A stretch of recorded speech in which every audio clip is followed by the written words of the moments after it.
Hi hello నమస్తే, welcome to వేణుసార్ eagle academy.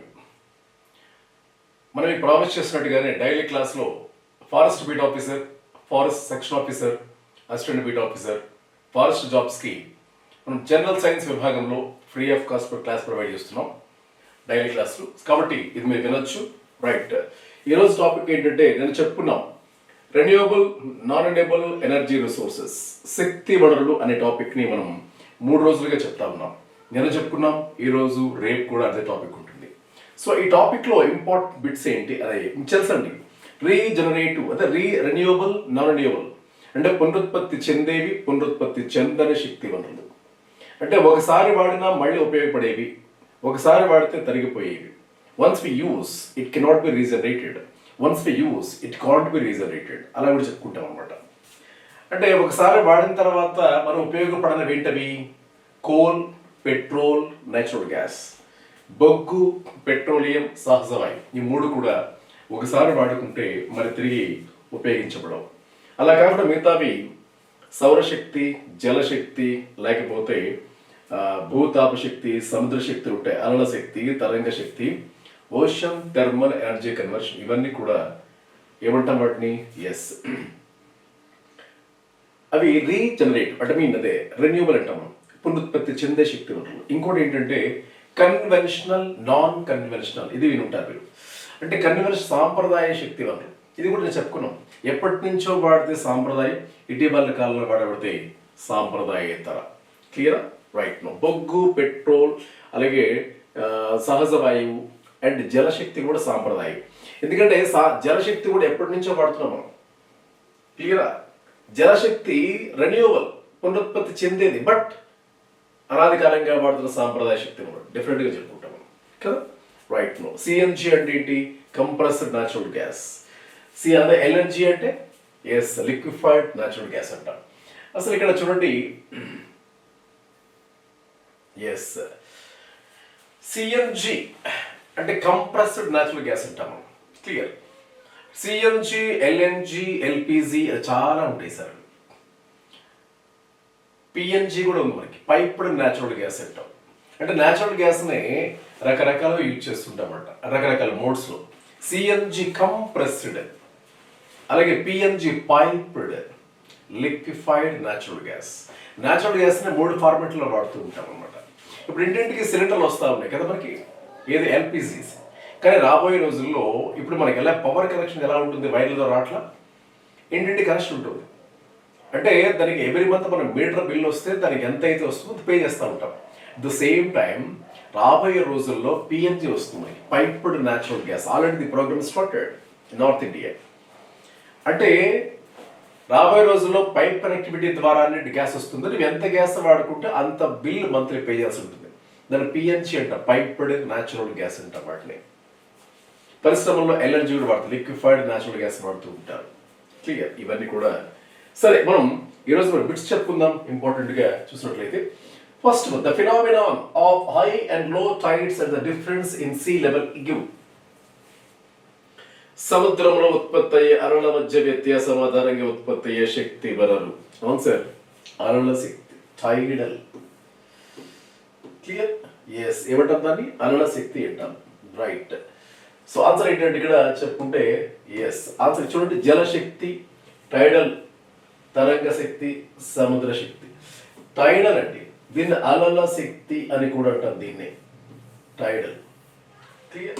Right. Now ఇక second, ocean thermal energy conversion plants operate if. OTEs అంటాం sir. OTEs అంటే ఏంటి? Ocean thermal energy conversion plants operate if. ఎలా? Option చూడండి. అసలు ఓటీఈస్ అంటే ఏంటంటే ఓషన్ థర్మల్ ఎనర్జీ కన్వర్షన్ అంటే సముద్ర భూగర్భంలో ఒక ఉష్ణోగ్రత ఉంటుంది, ఉపరితలంలో ఒక ఉష్ణోగ్రత ఉంటుంది. అంటే సర్ఫేస్ లెవెల్లో 1 temperature, inside 1 temperature. So difference between inside the temperature and surface temperature. ఈ 2 టెంపరేచర్ మధ్య డిఫరెన్స్ బేస్ చేసుకుని వచ్చేటువంటి టెంపరేచర్ వ్యత్యాసాల ఆధారంగా ఉత్పత్తి అయ్యేదే ఓటీఈస్ అంటాం. సో అదే ఆన్సర్ చూడండి ఇక్కడ. Right. Now water on the surface of ocean is hot enough to boil volatile liquid like ammonia అలాంటి వాటి ద్రవాలు ఆవరయ్యేంత ఉష్ణోగ్రత ఉపరితలాన ఉండాలి. Temperature difference between the water at surface and water depths up to 2 kilometres. 2 కిలోమీటర్ల దూరంలో ఉన్నటువంటి పొరల మధ్య ఎంత వ్యత్యాసం ఉండాలి? 293 కెల్విన్స్ లేదా 20 డిగ్రీ సెల్సియస్ ఆ వ్యత్యాసం ఉండాలి. ఈ వ్యత్యాసం ఉన్నచో ఈ సముద్ర శక్తి అంటే ఓషన్ థర్మల్ ఎనర్జీ కన్వర్షన్, సముద్ర గర్భంలో ఉన్నటువంటి ఉష్ణ శక్తి, అది మన ఎనర్జీ విద్యుత్గా మార్చుకోవచ్చు. సో ఇది ఉపరితలాన్ని ఏమాత్రం ఉష్ణోగ్రత ఉండాలి, అమ్మోనియా లాంటి ద్రవాలు ఆవిరయ్యేంత ఉష్ణోగ్రత ఉండాలి, ఈ డిఫరెన్స్ లో ఈ ఉష్ణోగ్రత ఉండాలి. ఈ రెండు ఉంటే దాని ఆన్సర్ గా మనం చెప్పుకుంటాం as option C. Okay right sir, option C మనం చెప్పుకుంటాం సార్. Right. Next one, as the nucleus of heavy atoms such as uranium, plutonium, thorium when bombarded with low energy neutrons can be split into lighter nuclei and tremendous amount of energy in. అంటే అత్యంత భారయుత కేంద్రకాన్ని తేలిక neutron తో ఢీకొట్టించినప్పుడు అవి తేలికైన కేంద్రకాలుగా విడిపోతే మరియు శక్తిని విడుదల చేస్తాయి. అలాంటి ప్రక్రియ ఏది అడుగుతున్నాడు అంటే heavy nucleus hits a light weighted neutrons and it gives some energy. Clear. And it splits into light weighted nuclei. అంటే ఒక భారయుత కేంద్రకాలుగా చెప్పబడే యురేనియం, థోరియం, ప్లూటోనియం అంటే మూలకాలు తేలికపాటి న్యూట్రాన్తో ఢీకొట్టిస్తే ఆ భారయుత కేంద్రం విడిపోతుంది, 2 తేలికైన కేంద్రకాలుగా మరి శక్తి విడుదలవుతుంది. దీన్ని కేంద్రక విచ్ఛిత్తి అంటాం మనం, న్యూక్లియర్ ఫిజన్. కేంద్రక విచ్ఛిత్తిని కనుగొన్నది ఒట్టో హాన్ అండ్ స్ట్రాస్మన్ అనే వ్యక్తులండి. ఒట్టో హాన్ అండ్ స్ట్రాస్మన్ అనే వ్యక్తులు. క్లియర్. అది న్యూక్లియర్ ఫిజన్ అని చెప్తూ ఉంటారు. అయితే విచ్ ఈస్ చైన్ రియాక్షన్, ఇది కొనసాగి అంటే శృంఖల చర్య అని కూడా చెప్తూ ఉంటారు. అది nuclear fusion which requires large energy initiate the reaction ఇలా కూడా చెప్పొచ్చు. కానీ ఆ ఇది కేంద్రక సంలీనం కాదండి. కేంద్రక సంలీనం అంటే నాకు ఆప్షన్ ఏంటంటే యాక్చువల్గా సూర్యుల్లో ఉండేటువంటి చర్యలను కేంద్రక సంలీనంగా చెప్పుకుంటాం. అలాగే న్యూక్లియర్ రియాక్టర్లో ఉండి జరిగే సరే కేంద్రక విచ్ఛిత్తిగా చెప్పుకుంటాము. Clear right no. సో ఇట్లా దానికి సంబంధించి ఇలా మనం చెప్పుకుంటాం సార్. Right no. Many of the sources of energy ultimately their energy form. ప్రపంచంలో అన్ని రకాల శక్తులుగా ప్రధాన మూలం సూర్యుడు, సన్. ప్రపంచంలో అన్ని రకాల శక్తులకు ప్రధాన ఆధారం సూర్యుడు. రైట్.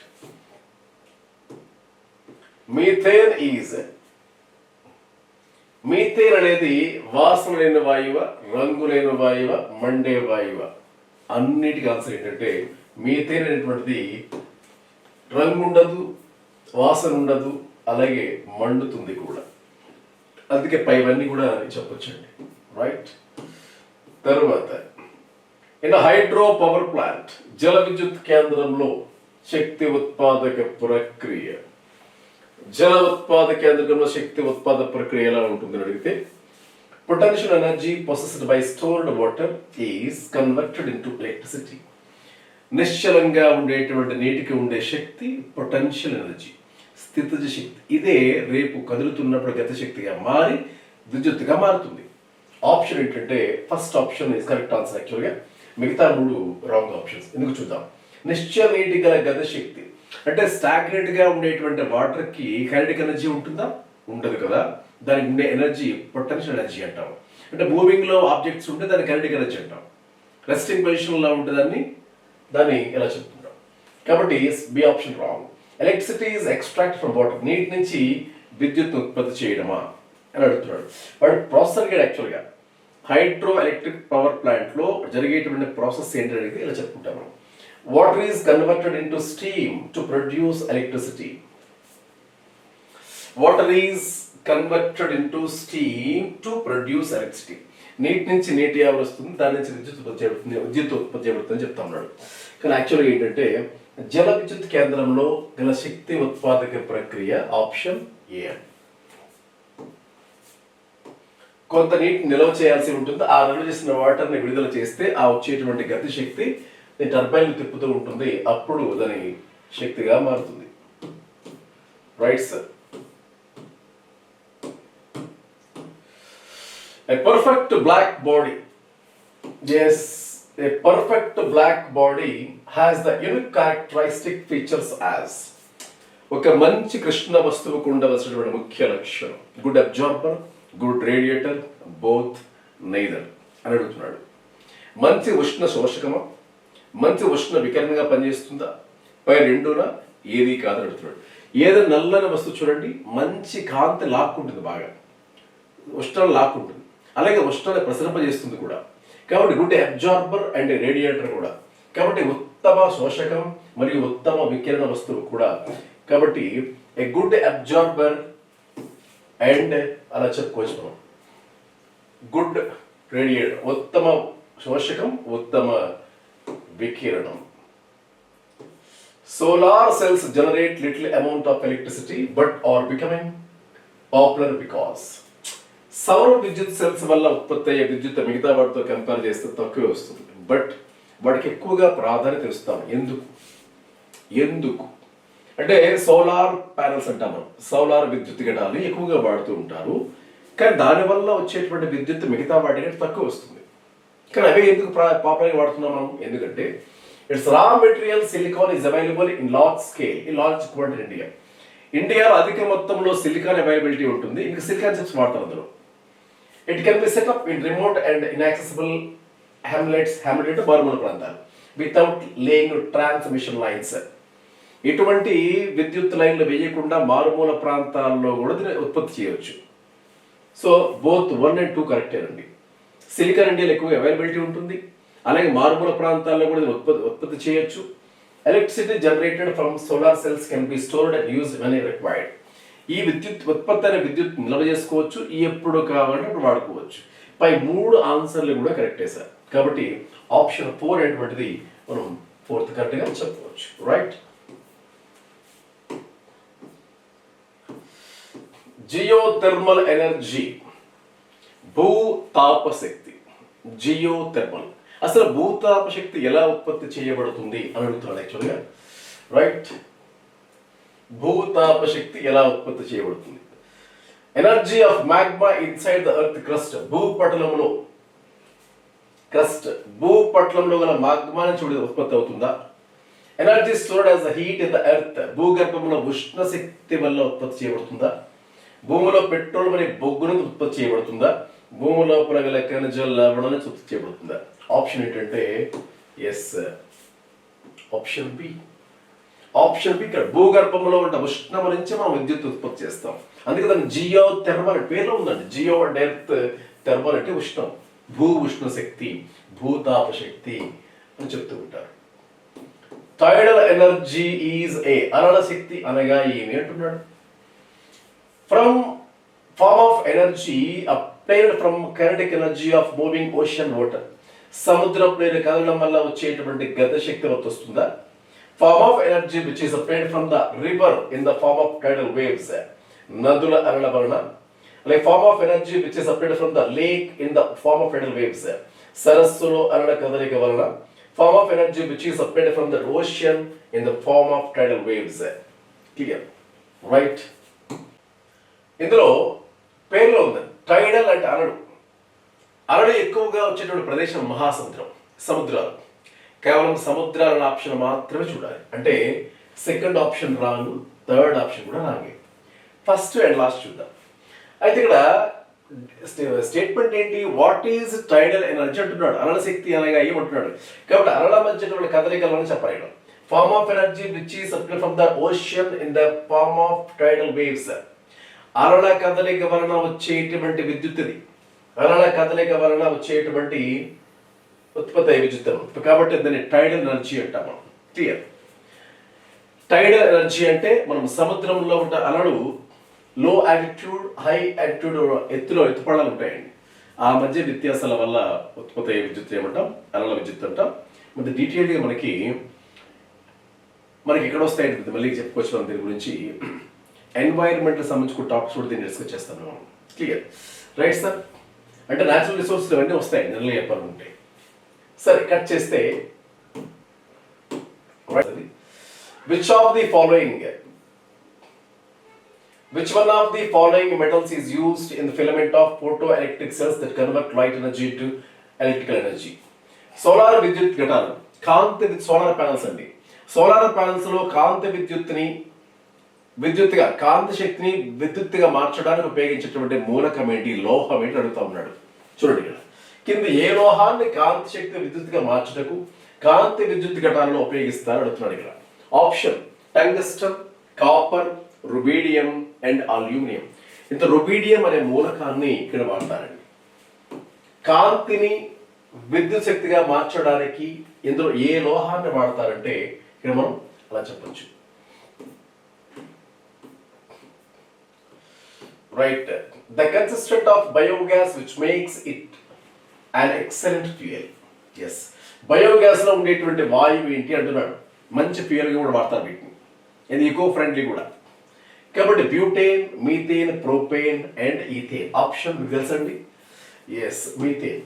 సరే, ఇక్కడ మీథేన్ కి చాలా ఆన్సర్లు ఉంటాయండి. మీథేన్ కి ఎందుకంటే మీథేన్ బయోగ్యాస్ అంటాం, గోబర్ గ్యాస్ అంటాం, సిఎన్జి గ్యాస్ అంటాం, న్యాచురల్ గ్యాస్ అంటాం. అలాగే biogas, gobar gas, CNG gas, natural gas, marsh gas, అలాగే paddy field gas, land field gas, wet land gas, అలాగే చిత్తడాలో ఉండే వాయువు, land field gas, swamp gas, ఇలా చాలా ఆన్సర్లు ఉంటాయండి. మీథేన్ని చాలా విధాలుగా ఆన్సర్లు వస్తూ ఉంటాయి. రైట్. సరే సార్, మరి తర్వాత చూసినట్లయితే which of the following is more environment friendly అంటున్నాడు. ఎకో ఫ్రెండ్లీ బర్నింగ్ ఏంటి ఇందులో? చూడండి, సింపుల్ చెప్పొచ్చు. డీజిల్ మండిస్తే పొగ వస్తుంది, బొగ్గును మడిస్తే పొగ వస్తుంది, చార్కోల్ మడిస్తే పొగ వస్తుంది, కలపన పడిస్తే పొగ వస్తుంది. బట్ అమాంగ్ ఫోర్ కలప అనేటువంటిది ఈజీగా ఎకో ఫ్రెండ్లీ, రెన్యూవబుల్ కూడా. కలపను కాల్చిన మళ్ళీ వస్తూ ఉంటుంది అట్లా కదా. కాబట్టి ఎకో ఫ్రెండ్లీ కాబట్టి ఇక్కడ ఆన్సర్ ఏంటంటే బర్నింగ్ ఆఫ్ ఫుడ్ అనేది మోర్ కన్సిడరబుల్. ఆన్సర్ చెప్పుకునేది మాత్రం ఇక్కడ ఫోర్త్ ఆప్షన్ చెప్పుకుంటాను, బర్నింగ్ ఆఫ్ ఫుడ్. మిగతా మూడు కంటే ఇది తక్కువ కాలుష్యాన్ని ఇస్తుంది. అఫ్ కోర్స్ దీని కూడా స్మోక్ వస్తుంది. But when compare with the above three options, it is eco-friendly. Yes. Next, the disposal of waste produced in a nuclear power plant poses a big problem because it is nuclear power plant లో ఉత్పత్తి అయ్యే waste అంటే వ్యర్థం వల్ల చాలా నష్టం ఉంటుంది, very dangerous కూడా. ఏంటది అంటే న్యూక్లియర్ పవర్ ప్లాంట్ లో